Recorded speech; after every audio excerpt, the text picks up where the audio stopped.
আসসালামু আলাইকুম আন্টি, কি করতেছেন? বসে বসে দেখতে যে মানুষের কাছে হাত পাততেছেন। হ্যাঁ, কি করবো, ছেলে মেয়ে সন্তান নিয়ে খাওয়াইছে। আপনার ছেলে মেয়ে নাই? একটাও নাই? থেকেও নাই? কেন একটু বলবেন? নাই নাই মরে গেছে। হাত পেতে কয় টাকা পান? তাওই ভাই আল্লাহ জানি। আদার 1200 টাকা পান? আরে না হবে না, অবশ্য মনে হয় 40 টাকা হয়নি। তো আরো চাইছিলাম আপনাকে নিয়ে নাস্তা করবো, আজকে আপনার পক্ষ থেকে খাবো চিন্তা করছিলাম। মস্কারি না? খাইও হ্যাঁ, খাইও। যে খালাকে গিয়ে দেখি একটু কথা কথা বলে যদি আমি ওনার ছেলের মতো হই, হ্যাঁ আমাকে কিছু খাওয়াতে পারে, হ্যাঁ সেজন্য। খাইও, নিজের থেকে ছাড়া খাইও। সকালে নাস্তা করছেন?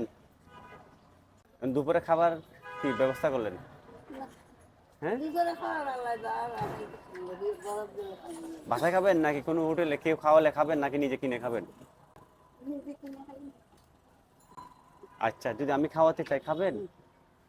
খাইতাম না বাবু, আসলে কিছু দিয়ে আলো। হ্যাঁ, ধরেন এই টাকাটা রাখেন, কিছু খাবেন এটা দিন। আল্লাহ ঠিক আছে, আল্লাহ তোমার আল্লাহ ঠিক আছে। হ্যাঁ, আল্লাহ দোয়া করবেন।